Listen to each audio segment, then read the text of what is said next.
ഇന്ന്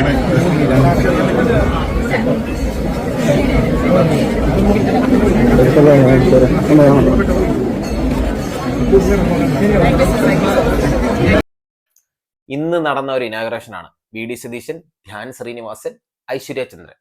ഓക്കെ, ഇവര് പങ്കെടുത്ത ഒരു ഇനാഗുറേഷന് ശരിക്കും പറഞ്ഞു കഴിഞ്ഞാൽ ജോജു ജോർജിന്റെ അടുത്ത പടത്തിലൊരു നായികയാണ് ഈ പറയുന്നത് ഐശ്വര്യ ചന്ദ്രൻ എന്ന് പറയുന്ന വ്യക്തി കേട്ടോ. അപ്പം ഐശ്വര്യ ചന്ദ്രൻ ഇട്ട വേഷം നിങ്ങൾ ശ്രദ്ധിച്ചോ? ശരിക്കും ഇതുപോലെയുള്ള പൊതു ഇടങ്ങളിൽ, ഇതുപോലെയുള്ള പബ്ലിക് പ്ലാറ്റ്ഫോമുകളിൽ ശരിക്കും ഈ മുഖ്യമന്ത്രിയെ പോലുള്ള ആളുകൾ പങ്കെടുക്കുന്നിടത്ത് ഇത്രയ്ക്ക് മോശമായിട്ടുള്ള വസ്ത്രം ധരിക്കുന്നതിനോട് എനിക്ക് യോജിപ്പില്ല. നിങ്ങളുടെ ശരീരമാണ്, നിങ്ങൾ ഇഷ്ടപ്പെടുന്ന വസ്ത്രമാണ് ധരിക്കേണ്ടത്, ഇതെല്ലാം ശരി, ഓക്കെ. പക്ഷെ ഇതുപോലുള്ള ഇടങ്ങളിൽ കുറച്ചും കൂടെ മാന്യമായിട്ടുള്ള രീതിയിൽ വേണം വേഷവിധാനം നടത്താൻ വേണ്ടിയിട്ട്. എന്തൊക്കെയായാലും ഐശ്വര്യ ചന്ദ്രനെതിരെ ഇപ്പൊ നമ്മുടെ തെസ്നി ഖാൻ രംഗത്തെത്തിയിട്ടുണ്ട്. തെസ്നി ഖാൻ ഒരു പോസ്റ്റിൽ വന്ന് കമന്റ് ഇടുകയാണ് ചെയ്തത്. തെസ്നി ഖാൻ നല്ല നീറ്റ് ആയിട്ടുള്ള ഒരു വ്യക്തിയാണ് കേട്ടോ, കുറ്റം പറയാനൊന്നുമില്ല. കാരണം എവിടെ പോയാലും ഏത് പരിപാടിക്ക് പോയാലും വളരെ മാന്യമായിട്ടുള്ള രീതിയിൽ മാത്രം വസ്ത്രധാരണം നടത്തി ചെല്ലുന്ന ഒരു സ്ത്രീയാണ് തെസ്നി ഖാൻ. സോ ആ തെസ്നി ഖാൻ ഇട്ട കമന്റ്സും കാര്യങ്ങളും ഒന്ന് കണ്ടുനോക്കിയാലോ. കണ്ടോ? തോന്നുന്ന ഒരു കാര്യമാണ്. തെറ്റാണോ ശരിയാണോ എന്ന് അറിയില്ല. ഇപ്പോഴത്തെ ജനറേഷൻ പിള്ളേർക്ക് എങ്ങനെ വേണമെങ്കിലും നടക്കാം, അതിനുള്ള പെർമിഷനും അവകാശവും ഉണ്ട്. പക്ഷെ ഒരു മുഖ്യമന്ത്രി വരുന്ന സദസ്സിൽ, ഒരു നല്ല സ്റ്റാൻഡേർഡ് ഉള്ള സദസ്സിൽ മാന്യമായി ഡ്രസ്സ് ധരിച്ചു വരികയാണെങ്കിൽ അതൊരു നല്ല പൊതുപരിപാടിയിൽ പങ്കെടുക്കുന്നവർ മാന്യമായി വസ്ത്രം ധരിച്ചു വരണമെന്ന് നടി തസ്നി ഖാൻ. പുതുമുഖ നടി ഐശ്വര്യ ചന്ദ്രനെതിരെയാണ് തസ്നി ഖാന്റെ വിമർശനം. മുഖ്യമന്ത്രി വി ഡി സതീശനൊപ്പം ഫോട്ടോ എടുക്കുന്ന വീഡിയോയിലാണ് തസ്നി ഖാൻ തന്റെ അഭിപ്രായം കമന്റായി രേഖപ്പെടുത്തിയത്. ഐശ്വര്യയുടെ വസ്ത്രധാരണത്തെ വിമർശിച്ചുകൊണ്ടാണ് തസ്നി ഖാന്റെ കമന്റ്. ഒരു പ്രധാനപ്പെട്ട സദസ്സിൽ മാന്യമായി ഡ്രസ്സ് ധരിച്ച് വരണമെന്നാണ് അവർ പറയുന്നത്. ഈ പലപ്പോഴും തോന്നുന്ന ഒരു കാര്യമാണ്, പിള്ളേർക്ക് എങ്ങനെ വേണമെങ്കിലും നടക്കാം, അതിനുള്ള അവകാശമുണ്ട്. പക്ഷേ മുഖ്യമന്ത്രിയെ പോലെ ഒരാൾ വരുന്ന ചടങ്ങിൽ മാന്യമായി ഡ്രസ്സ് ധരിച്ച് വരിക എന്നുള്ളത് അവരുടെ ഒരു ബാധ്യത കൂടിയാണ്, അവരുടെ ഉത്തരവാദിത്തമാണ്. ഈ പിന്തുണ അറിയിച്ചുകൊണ്ട് നിരവധി ആളുകൾ തസ്നിക്കാരുടെ താഴെ ലൈക്കുകളും കമന്റുകളും മറ്റും എത്തിയിട്ടുണ്ട്. കൊച്ചിയിൽ ഒരു സ്വർണ്ണക്കടയുടെ ഉദ്ഘാടനത്തിലാണ് നടി ഐശ്വര്യ ചന്ദ്രൻ മുഖ്യമന്ത്രിക്കൊപ്പം ഫോട്ടോ എടുത്തത്. ഏതായാലും ജോജു ജോർജിന്റെ പുതിയ സിനിമയിലെ നായികയാണ് ഐശ്വര്യ. ഓക്കെ, ഞാൻ പറഞ്ഞല്ലോ, ശരിക്കും പറഞ്ഞു കഴിഞ്ഞാല് ഇപ്പോ ഈ ഐശ്വര്യ ചന്ദ്രൻ എന്ന് പറയുന്ന വ്യക്തി കാണിച്ചത് ഭയങ്കര മോശമായിട്ടുള്ള ഒരു പരിപാടിയാണ്. കാരണം കുറച്ചും കൂടെ മാന്യമായിട്ടുള്ള രീതിയിൽ നല്ല ഡ്രസ്സൊക്കെ ധരിച്ചിട്ട് ഈ ഐശ്വര്യ ചന്ദ്രൻ എത്താമായിരുന്നു. പക്ഷെ എന്തുകൊണ്ട് അത് എത്തിയില്ല എന്നുള്ളത് ശരിക്കും പറഞ്ഞാൽ ഒരു പുതുമുഖ നടിയാണ്, കുറച്ച് പ്രേക്ഷക ശ്രദ്ധ പിടിച്ചു പറ്റണം. അതുപോലെ തന്നെ നീലക്കുയിൽ, അതുപോലെ തന്നെ കുറെ മോശമായിട്ടുള്ള ഓൺലൈൻ മീഡിയാസ് അവിടെ കാണും. അവന്മാർ ഇതൊക്കെ കറക്റ്റായിട്ട് സൂം ചെയ്ത് വെച്ച് എടുത്തിട്ട് ഇൻസ്റ്റയിലും ഫേസ്ബുക്കിലും യൂട്യൂബിലൊക്കെ അപ്ലോഡ് ചെയ്ത് അവന്മാരുടെ വരുമാനം ഉണ്ടാക്കിയെടുക്കും. പക്ഷെ ഐശ്വര്യ ചന്ദ്രന് റീച്ചും കിട്ടും. ഓക്കെ, എന്തൊക്കെയായാലും കാണിച്ചത് ഭയങ്കര മോശമാണ്. കഴിഞ്ഞ ദിവസം തമ്മിൽ എന്ന് പറയുന്ന ഒരു പ്രോഗ്രാമിന് ഞാൻ ശരിക്കും പറഞ്ഞ സ്ത്രീകളെ സപ്പോർട്ട് ചെയ്തൊരു വ്യക്തിയാണ്. പക്ഷെ ഇതുപോലുള്ള പൊതു ഇടങ്ങളിൽ വന്നിരുന്ന് കോപ്രായം കാണിക്കുന്നതിനോട് ഞാൻ ഒട്ടി യോജിക്കുന്നില്ല. ഞാൻ തസ്നി ഖാന്റെ ഒപ്പം തന്നെയാണ് ശരിക്കും പറഞ്ഞാൽ സപ്പോർട്ട് ചെയ്ത് നിൽക്കുന്നത്. എന്തൊക്കെ പറഞ്ഞാലും തസ്നി ഖാൻ വളരെ നല്ലൊരു സ്ത്രീ തന്നെയാണ്. കാരണം എവിടെ പോയാലും മാന്യമായിട്ടുള്ള വസ്ത്രധാരണമൊക്കെ നടത്തി നല്ല നീറ്റായിട്ട് നടക്കുന്ന ഒരു വ്യക്തിയാണ്. ഇതുപോലുള്ള പൊതു ഇടങ്ങളിൽ ഇനിയെങ്കിലും പെൺപിള്ളേർ ചിന്തിക്കാൻ വേണ്ടിയിട്ട് പഠിക്കണം. ഓക്കെ, കുറച്ച് ദിവസങ്ങൾക്ക് മുന്നേ ഞാൻ അല്ലാതെ യൂട്യൂബിൽ ഒരു വീഡിയോ കാണുകയുണ്ടായി. ഒരു കുഞ്ഞിന്റെ എന്തോ മാമോദിസ ചടങ്ങാണ്. അച്ഛൻ നല്ല കോട്ടും സൂട്ടൊക്കെ ഇട്ട് അടിപൊളിയായിട്ട് നിൽക്കുന്നു, അമ്മ കുറച്ച് വൾഗറായിട്ടുള്ള രീതിയിൽ വേഷവിധാനം നടത്തി വന്ന് നിൽക്കുന്നു. എന്താണ് അച്ഛൻ നല്ല അടിപൊളിയായിട്ട് നിൽക്കുന്നു, അമ്മ ആ രീതിയിൽ നിൽക്കുന്നു. ഇത് ശരിക്കും പറഞ്ഞു കഴിഞ്ഞാല് ഇപ്പൊ ഈ ഐശ്വര്യചന്ദ്രൻ തന്നെ കാണിച്ചിരിക്കുന്ന ആൾക്കാർ ഇതൊക്കെ ശരിക്കും പറഞ്ഞാൽ കണ്ടിങ്ങനെ ആസ്വദിക്കണം. അവർക്ക് കണ്ട് ആസ്വദിക്കാൻ വേണ്ടിയാണ് ഇവർ ഇതുപോലുള്ള ഡ്രസ്സും കാര്യങ്ങളൊക്കെ ഇട്ടുകൊണ്ട് വരുന്നത്. ഓക്കെ, അപ്പോൾ ഇതിനെപ്പറ്റി എന്തായാലും നമ്മുടെ സ്വന്തം രാഹുൽ ഈശ്വർ ഒരു വീഡിയോ യൂട്യൂബിൽ ചെയ്തിട്ടുണ്ടായിരുന്നു. മുഖ്യമന്ത്രിയുടെ വേദിയിൽ നല്ല മാന്യ ഡ്രസ് വേണോ, തെസ്നി ഖാൻ വേഴ്സസ് ഐശ്വര്യ ചന്ദ്രൻ എന്ന് പറഞ്ഞിട്ട് രാഹുൽ ഈശ്വർ ഒരു വീഡിയോ ചെയ്തിട്ടുണ്ട്. അപ്പൊ നമുക്ക് രാഹുൽ ഈശ്വറിന്റെ ആ ഒരു വീഡിയോ കൂടെ ഒന്ന് കണ്ടുനോക്കിയിട്ട് ഈ വീഡിയോ ജസ്റ്റ് വൈൻഡ് അപ്പ് ചെയ്യാം. തെസ്നി ഖാൻ വേഴ്സസ് ഐശ്വര്യ ചന്ദ്രൻ. മുഖ്യമന്ത്രിയുടെ വേദിയിൽ മാന്യമായി വസ്ത്രം ധരിക്കണമെന്ന തെസ്നി ഖാന്റെ കമന്റ് വൈറലാണ്. മനോരമ അടക്കമുള്ള മുഖ്യധാരാ മാധ്യമങ്ങൾ അത് കൂട്ടി. ഇത് ഐശ്വര്യ ചന്ദ്രൻ പുതിയൊരു സിനിമയിലെ നായികയാണ്. നല്ല ഹൈ ക്വാളിറ്റി കോണ്ടന്റ് ഇൻഫ്ലുവൻസർ ആണ്. തസ്നി ഖാൻ നമുക്ക് ഏറെ പ്രിയപ്പെട്ട, പല ദശാബ്ദങ്ങളായി മലയാളത്തിൽ നിറഞ്ഞു നിൽക്കുന്ന കലാകാരിയാണ്. ഇവർ രണ്ടുപേരും തമ്മിലുള്ള, അല്ലെങ്കിൽ രണ്ടുപേരും ഉയർത്തുന്ന ആശയങ്ങൾ തമ്മിലുള്ള ഒരു സംവാദമാണ് നമ്മൾ പരിശോധിക്കുന്നത്. പൊതുവെ നമ്മളെ സമൂഹത്തിൽ ചെയ്യുന്നത്, തസ്നി ഖാൻ ഇങ്ങനെ പറയുമ്പോഴും ഐശ്വര്യ ചന്ദ്രന്റെ ഡ്രസ്സിംഗ് ഈ പാറ്റേണിലാവുമ്പോഴും രണ്ടുപേരെയും അധിക്ഷേപിക്കുകയും അപമാനിക്കുകയും ചെയ്യുകയാണ്. ഒന്നെങ്കിൽ തസ്നി ഖാന് തന്തവൈബാണ്, തള്ളവൈബാണ്, അവരൊക്കെ ഗതകാലത്തിന്റെ ആൾക്കാരാണ് എന്ന് പറഞ്ഞ് അവരെ അവഹേളിക്കുകയും മാറ്റി നിർത്തുകയും അവരുടെ വാദഗതികൾ പരിശോധിക്കാതിരിക്കുകയും ചെയ്യുക.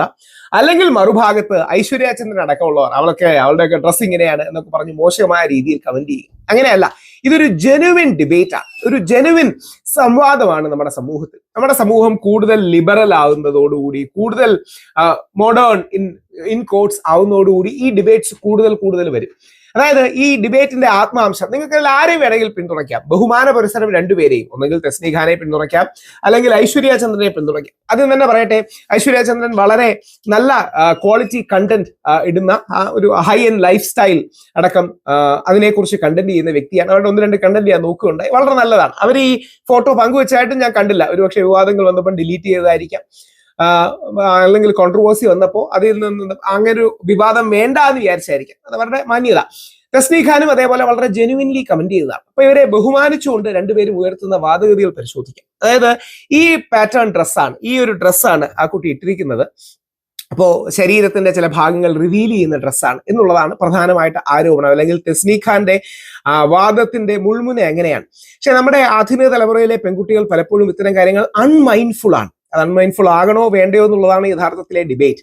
അതായത് കുറച്ചുകൂടെ മോഡേൺ ആയ, റിവീലിംഗ് ആയ, നെക്ക് ലൈൻ വളരെ താഴ്ന്ന ഡ്രസ്സുകൾ ഇടുന്നത് ഇന്ന് വളരെ ഒരു പാറ്റേൺ ആണ്. അപ്പം തസ്നീഖാൻ റേസ് ചെയ്യുന്ന ആർഗ്യുമെന്റ് അത് മുഖ്യമന്ത്രിയെ പോലൊരാൾ, അതായത് കുറച്ചുകൂടെ ഫോർമൽ ഫംഗ്ഷൻ ഒക്കെ ഉണ്ടാകുമ്പോൾ, അല്ലെങ്കിൽ സമൂഹത്തിൽ സീനിയേഴ്സ് ആയ മുഖ്യമന്ത്രി പോലുള്ള ആൾക്കാർ വരുന്ന ഒരു വേദിയിൽ ചെയ്യാവും. എനിക്ക് തോന്നുന്നു ഇടിമണ്ണിക്കൽ എന്തോ പറഞ്ഞ ജുവലേഴ്സിന്റെ ഉദ്ഘാടനത്തിനാണ് ഈ ഡ്രസ്സ് അവർ ധരിച്ചത്. അപ്പോൾ അത് ജുവലേഴ്സിന്റെ ഡ്രസ്സ് അല്ലേ, അല്ലെങ്കിൽ ഒരു ജുവലറി പോലെ ഫാഷനബിൾ ആയ ഒരു സ്ഥലമല്ലേ, അവർക്ക് ഇഷ്ടമുള്ള ഡ്രസ്സ് ധരിച്ചൂടെ, അവിടെ മുഖ്യമന്ത്രി വന്നില്ലായിരുന്നെങ്കിൽ ഓക്കെ ആണോ, തുടങ്ങിയ ധാരാളം ചോദ്യങ്ങളുണ്ട്. അവിടെയാണ് ഇതൊരു ജെനുവിൻ ഡിബേറ്റ് ആകുന്നത്. അവിടെയാണ് എനിക്ക് തോന്നുന്നു എൻ്റെ ഒരു ടേക്കും കൂടുതൽ പറയാം. അതായത് 2 കാര്യങ്ങളാണ്. പെൺകുട്ടികൾക്ക് എന്ത് വസ്ത്രം ധരിക്കാനും അവർക്ക് അവകാശമുണ്ട്, ആൺകുട്ടികൾക്കും എന്ത് വസ്ത്രം ധരിക്കാനും അവർക്ക് അവകാശമുണ്ട്. പക്ഷേ സാഹചര്യവും കോണ്ടെക്ച്വലും ആണെങ്കിൽ നല്ലതാണ് എന്നാണ് എൻ്റെ അഭിപ്രായം.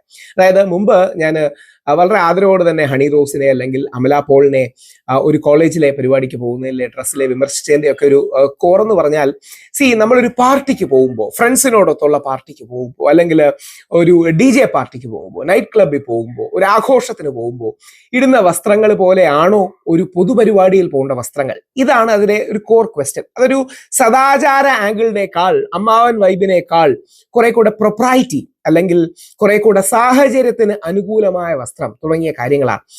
ആ സാഹചര്യത്തിന് അനുകൂലമായ വസ്ത്രം വേണമെന്നുള്ളതാണ് എൻ്റെ ഒരു കാഴ്ചപ്പാട്. അത് വേറൊന്നും കൊണ്ടല്ല. ഇപ്പൊ ഉദാഹരണം, ഒരു പയ്യൻ, ഒരു ബോയ് മുഖ്യമന്ത്രിയുടെ അടുത്ത് നിൽക്കുന്ന വളരെ റിവീലിംഗ് ആയ ഒരു ഷർട്ടും സ്ലീവ്ലെസ് അടക്കമുള്ള കാര്യങ്ങൾ ഒരു ആണിട്ടുകൊണ്ട് വരികയാണെങ്കിൽ അതിനൊന്നെങ്കിൽ വിമർശനമോ അതിനൊന്നല്ലെങ്കിൽ കളിയാക്കലോ ഒക്കെ ഉണ്ടാവും. അപ്പം പെൺകുട്ടികൾ എന്ത് വസ്ത്രം ധരിച്ചാലും അതിന് ആശയപരമായി, വ്യക്തിപരമായിട്ടല്ല, ആശയപരമായി വിമർശിച്ചൂടാ എന്ന് പറയുന്നതിൽ അർത്ഥമുണ്ടോ എന്ന കാര്യത്തിൽ സംശയമാണ്. എന്നാൽ മാറുന്ന അഭിരുചികൾ നമ്മൾ മനസ്സിലാക്കുകയും വേണം, മാറുന്ന താല്പര്യങ്ങൾ നമ്മൾ മനസ്സിലാക്കുകയും വേണം. പക്ഷെ ഞാൻ കൂടുതൽ ലീനിങ് തസ്നീഖാന്റെ പോയിന്റിനോടാണ്. കാര്യം സാമൂഹിക പരിപാടികളിൽ പോകുമ്പോൾ ഒരുപാട് റിവീലിംഗ് ആയ, അല്ലെങ്കിൽ ഒരുപാട് സമൂഹത്തിൽ വിമർശനങ്ങൾ ഉണ്ടാക്കാൻ സാധ്യതയുള്ള വസ്ത്രങ്ങളെക്കാൾ കൂടുതൽ നല്ലത് കുറെ കൂടെ ക്ലാസി ആൻഡ് എലഗന്റ് വസ്ത്രങ്ങളാണ്. നേരെ തിരിച്ച് ഞാൻ അതുകൊണ്ട് പലപ്പോഴും പറയുന്നത്, പർദ്ദ ഇട്ടുകൊണ്ട് ആരും നൈറ്റ് ക്ലബ്ബിൽ പോകണമെന്ന് പറയുന്നില്ല. പർദ്ദ ഇട്ടുകൊണ്ട് നൈറ്റ് ക്ലബ്ബിൽ പോയാൽ, അല്ലെങ്കിൽ ഹാഫ് സാരി ഉടുത്ത്, ദാവണി ഉടുത്ത്, നല്ല മലയാളി മങ്കയായിട്ടും മറ്റേ കസ ഉടുത്ത് പോകണമെന്ന് പറയുന്നില്ല. കാര്യം അത് ആ സാഹചര്യത്തിനും സന്ദർഭത്തിനും യോജിക്കാത്തതാണ്. അപ്പൊ സാഹചര്യത്തിനും സന്ദർഭത്തിനും യോജിച്ച വസ്ത്രധാരണം വേണമെന്നുള്ളതാണ് എൻ്റെ അഭിപ്രായം.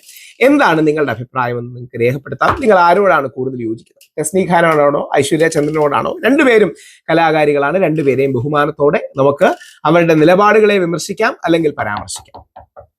നമുക്ക് ഇഷ്ടമുള്ളിടത്ത് ഇടാം, പക്ഷെ ആ ഇടേണ്ട രീതികളുണ്ട്.